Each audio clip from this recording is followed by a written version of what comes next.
आपका स्वागत है छठे लेक्चर में, जो कि प्लेट टेक्टोनिक्स के बारे में है, या जिसको हिंदी में हम प्लेट विवर्तनिकी कहते हैं।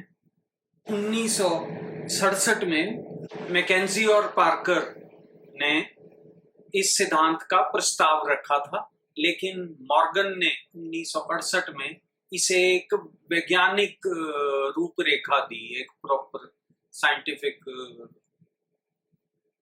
परिकल्पना बनाया इसका। टेक्टोनिक शब्द जो है ये लैटिन यूनानी भाषा के एक शब्द टेक्टोनिकस से लिया गया है, जिसका अर्थ है निर्माण से संबंधित, या टेक्टोन कह लीजिए, निर्माता, बिल्डर। ये इसलिए किया गया क्योंकि जो अधिकांश भू आकृतियां हैं वो प्लेटों की गति के परिणाम स्वरूप ही बनती हैं, इसलिए इसका नाम प्लेट टेक्टोनिक्स पड़ा। मूल रूप पे ये सिद्धांत क्या है? जेसन मॉर्गन के अनुसार जो पृथ्वी का बाहरी कठोर हार्ड क्रस्ट, जिसे हम कहते हैं भू पेपड़ी कहते हैं, जो शेल है, और उसके साथ साथ अपर मेंटल, आपने पृथ्वी का स्वरूप पढ़ा था ना, क्रस्ट, मेंटल, कोर, भूपपड़ी, मेंटल और फिर कोर। तो मेंटल का ऊपर वाला हिस्सा 7 बड़ी प्लेट, 11 छोटी और 22 सहायक टुकड़ों से बना हुआ है। आप सबने फुटबॉल देखी है, उसमें आपने देखा चमड़े के टुकड़े जोड़ जोड़ के उनको सिलाई करके एक गोला बनाया होता है, एक स्फीयर बनाया होता है। इसी तरह भूपेपड़ी जो है वो एक ही नहीं है अंडे के छिलके की तरह, बल्कि फुटबॉल की तरह छोटे बड़े टुकड़े जोड़ के बनी हुई। मॉर्गन ने इन टुकड़ों को प्लेट्स कहा। उन्होंने कहा कि ये प्लेट जो हैं मेंटल की, लोअर मेंटल की, जो लचीली और गुंदे हुए आटे जैसी परत है, उस पे तैर रही है, और इस परत को उन्होंने नाम दिया एस्थीनोस्फीयर। एस्थीनोस्फीयर सतह से 80 से 200 किलोमीटर नीचे स्थित है। इस परत का तापमान करीब 1300 डिग्री सेल्सियस से भी ज्यादा है। इस परत के ऊपर जो प्लेट्स हैं वो क्षैतिज, हॉरिजॉन्टल रूप में गति करती हैं। मॉर्गन ने कहा कि प्लेट्स जो हैं वो 2 प्रकार की हैं, कॉन्टिनेंटल प्लेट्स और ओशनिक प्लेट्स। महाद्वीपीय प्लेटें जिनके ऊपर कॉन्टिनेंट स्थित हैं, और महासागरीय प्लेटें जिनके ऊपर सागर बने हुए हैं। आपने सबसे पहले चैप्टर में पढ़ा था कि महासागरों के नीचे क्रस्ट पतली होती है और महाद्वीपों में क्रस्ट मोटी होती है। लेकिन ये जो प्लेट हैं, ये जो आवरण है ना, वॉल्यूम जो है या साइज जो है पृथ्वी का, उसको कांस्टेंट रखती हैं, क्योंकि एक साइड से ये मूव करती हैं। आगे आप इसी लेक्चर में पढ़ेंगे। एक साइड पे बनती हैं, दूसरी साइड पे नीचे एस्थीनोस्फीयर में समा जाती हैं, तो पृथ्वी का साइज जो है वो कांस्टेंट रहता है, बढ़ता नहीं है। 7 प्रमुख प्लेटें जो मॉर्गन ने बताई, आप ये नक्शे में देखिए। प्रशांत प्लेट, पैसिफिक ओशन के नीचे जो है, ये एक महासागरीय प्लेट है। उत्तरी अमेरिकन प्लेट, इसमें महाद्वीप है और थोड़ा सा महासागर है। एंटार्क्टिक प्लेट, नीचे एंटार्क्टिका में दक्षिण ध्रुव की तरफ। दक्षिणी अमेरिका की प्लेट, अफ्रीका की प्लेट, यूरेशियन प्लेट और ऑस्ट्रेलियन प्लेट। आप ये नक्शे में देख सकते हैं उन्होंने कैसे इनका वर्गीकरण किया।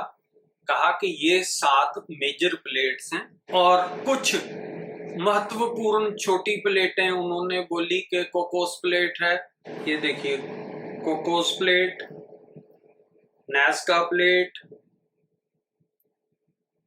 Caribbean plate, Philippine plate, Indian plate, Juan de Fuca plate, Turkish plate, Arabian या ईरानी प्लेट, यहाँ पे आती है फूजी प्लेट, और यूरोप में यहाँ एशियन प्लेट यहाँ पे आती है।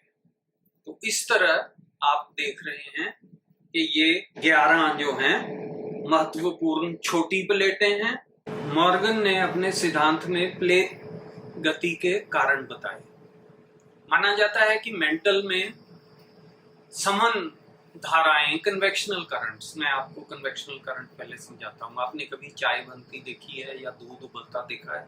जब गैस पे रखा होता है, सेंटर से वो ऊपर की तरफ आ रहा होता है, लेकिन जैसे वो हवा से कांटेक्ट में आके ठंडा होता है तो ऐसे पैन की साइडों से नीचे जाता है और ऐसे एक सर्कल बन जाता है। अब आप देखिए जहां पे, और मॉर्गन कहते हैं कि ये जो कन्वेक्शनल करंट्स हैं, इधर डायग्राम में देखिए आप कोर के साथ जो मेंटल का हिस्सा लगा हुआ है, कोर से गर्मी लेता है, जहां पे एक तो रेसिडुअल हीट है। आपको याद होगा कि पृथ्वी के जो विकास कैसे हुआ था, पहले ये गर्म गैस का गोला था, वो ठंडा होके तरल पदार्थ बन गया और बाहर से ठंडा होता हुआ अंदर की तरफ जा रहा है, लेकिन इसकी कोर जो है वो बहुत गर्म है और तरल है, आउटर कोर। तो उसमें रेडियो एक्टिव डिके भी हो रही है, जिसको हम रेडियो धर्मी क्षय कहते हैं, वो हो रहा है।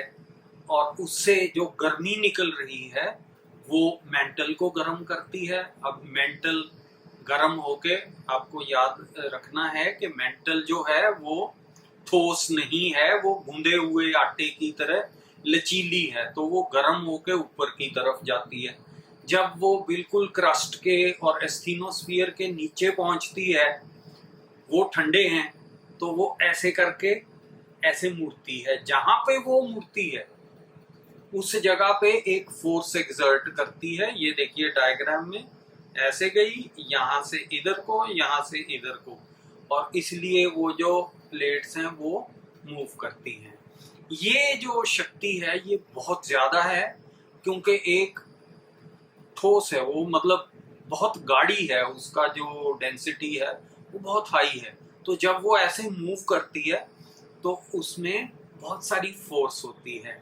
ये फोर्स जो है वैगनर ये नहीं समझा पाए थे, लेकिन मॉर्गन ने ये समझाया कि ये इस तरह से बनता। जो ये प्लेट्स हैं ये प्रतिवर्ष करीब, जैसे अफ्रीका की प्लेट है वो तो हिलती नहीं है, वो 0 मिलीमीटर, लेकिन 100 मिलीमीटर तक की गति से मूव करती हैं। और इनकी जो, जब ये मूव करती हैं, ये दूसरी प्लेट के साथ सीमाएं बनाती हैं, बॉर्डर बनाती हैं, टच करती हैं उनको जहां उनकी सीमा होती है। तो ये 3 तरह की सीमाएं बनाती हैं। अपसारी सीमा, अपसारी का मतलब है डाइवर्जेंट, एक दूसरे से दूर जाती है। दूसरी है अभिसारी या कन्वर्जेंट, जो एक दूसरे की तरफ जाती हैं, कन्वर्ज करती हैं, ऐसे टकराती हैं एक दूसरे से। लेकिन एक तीसरे तरह की मूवमेंट भी है जिसको पारधारा कहते हैं।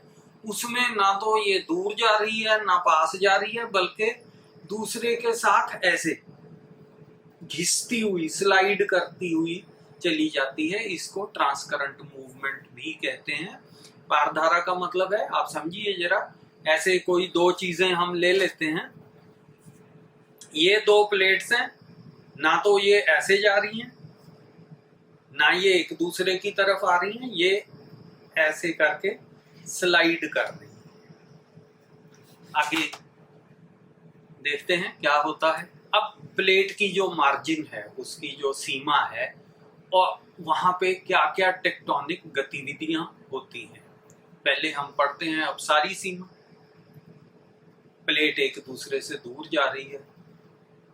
अब जब दूसरे से दूर जाएगी तो गैप बन जाएगा, है ना, बीच में ऐसे गैप बन जाएगा। अब जब वो गैप बन जाएगा तो मेंटल से जो तरल पदार्थ हैं, लावा है, मैग्मा है, वो ऊपर उठेंगे और उसको भर देंगे। इसके परिणाम स्वरूप मिड ओशनिक रिजेस बनती हैं, जिन्हें मध्य महासागरीय कटक कहते हैं।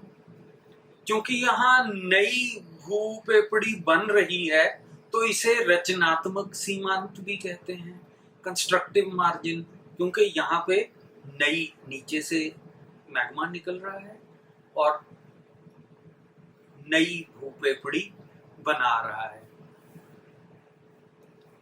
इन क्षेत्रों की विशेषता क्या होती है? यहाँ पे ज्वालामुखी विस्फोट होते हैं, क्योंकि नीचे से मैग्मा निकलेगा तो ज्वालामुखी विस्फोट होंगे।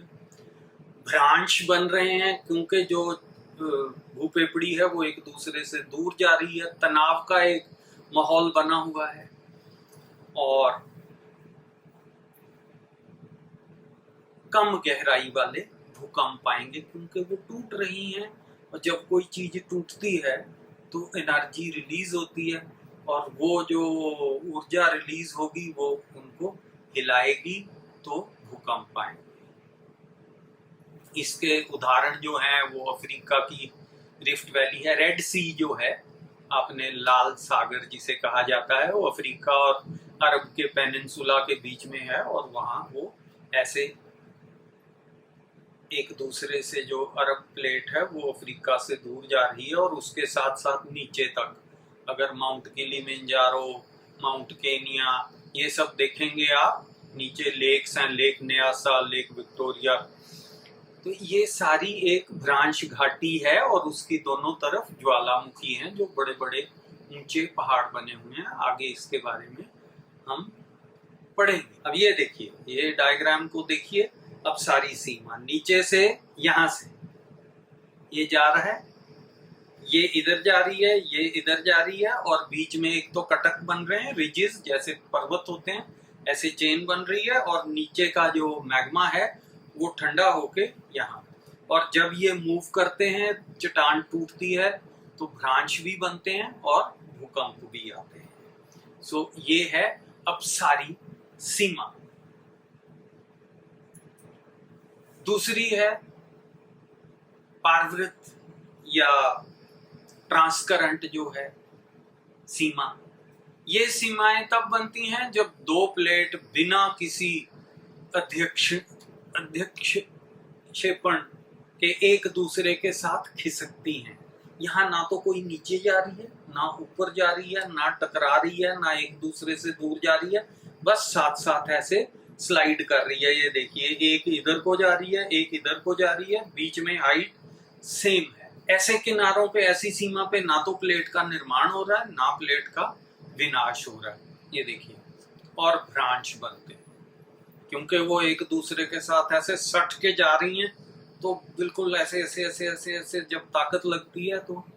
और आपको पता ही होगा कि जो सैन एंड्रियास फॉल्ट है, सैन एंड्रिया भ्रांश, वो ऐसे जहां पे वो हिलता है तो कैलिफोर्निया में बहुत ज्यादा भूकंप आते हैं। अब सारी या विनाशकारी सीमा, अब जो दो प्लेट आपस में टकराती हैं तो एक अब सारी सीमा बनाती हैं। अभी सारी सीमाएं 3 प्रकार की होती हैं, और प्रत्येक मामले में परिणाम अलग अलग होते हैं। एक तो जब महाद्वीप से महाद्वीप टकराता है, दूसरा जब महाद्वीप से सागरी प्लेट टकराती है, और तीसरा 2 महासागरी प्लेट जब आपस में टकराती है। लेकिन इसमें होता क्या है, जब 2 प्लेट्स टकराती हैं, जो भारी प्लेट है वो नीचे घुस जाती है। अभी हमने बात की थी ना कि जो वॉल्यूम है अर्थ का, जो उसका साइज है, जो उसका नाप है, वो सेम रहता है, ऐसे सेम रहता है। अगर एक साइड से नई प्लेट बन रही है तो अर्थ बड़ी होती जाए, ऐसा होता नहीं, क्योंकि जब ये जो विनाशकारी सीमाएं हैं उसमें क्या होता है, एक प्लेट दूसरे के नीचे चली जाती है, और वो यहाँ पे देखिए ये नीचे जा रही है, और जैसे वो एस्थीनोस्फीयर में पहुंचेगी वो पिघल के उसका वापस मैग्मा बन जाएगा। सो इस प्रक्रिया से जो पृथ्वी का आवरण है या वॉल्यूम है या साइज है, उसका नाप है, वो कांस्टेंट रहता है, वो स्थिर रहता है, वो बड़ी छोटी नहीं होती है। जब 2 महाद्वीपीय प्लेटें टकराती हैं तो किनारों पर दरारें पड़ जाती हैं, जिसके परिणाम स्वरूप वलन होता है। अब मैं आपको एक मिनट अभी आपको मैं दिखाता हूँ। ये देखिए, ये कागज क्या हुआ, देख रहे हैं, वलन हो गया इसमें। वलन आप समझते हैं, फोल्डिंग हो गई। ये देखिए, जब ऐसे ये कंप्रेस होंगी दो, तो ये ऐसे इसमें फोल्डिंग हो जाएगी, जिसके परिणाम स्वरूप एज ए रिजल्ट वहां पे फोल्ड माउंटेन बनेंगे, वलन कार माउंटेन बनेंगे, जैसे कि हिमालयाज हैं। आगे मैं अभी आपको दिखाता हूं। देखिए, इंडियन प्लेट इधर है, और ये जो टेथियस सी है बीच में, और ये है यूरेशियन प्लेट। और इसके नेक्स्ट में देखिए, वो जो प्लेट है, सी भर गया सारा, ये आगे आ गई, टेथियस की प्लेट नीचे गई, और यहाँ पे वलनात्मक पर्वत बन गए, जिनको हम हिमालयाज के नाम से जानते हैं। दूसरा है जब महाद्वीप और महासागरी प्लेट का टकराव होता है, तो जो महासागरी प्लेट है, क्योंकि वो ज्यादा, उसका संघन ज्यादा है, उसकी डेंसिटी ज्यादा है, वो उसके महाद्वीपी प्लेट के नीचे घुस जाती है। आप ये डायग्राम में देखिए, ये नीचे चली गई, और जहां पे वो नीचे जाती है, सबसे पहले वहां पे एक खाई बन जाती है। ऐसे देखिए, अगर आप यहाँ पे ध्यान दें तो आपको दिखेगा कि ऐसा होगा, दिख रहा है आपको? ये इसको ओशन ट्रेंच कहते हैं।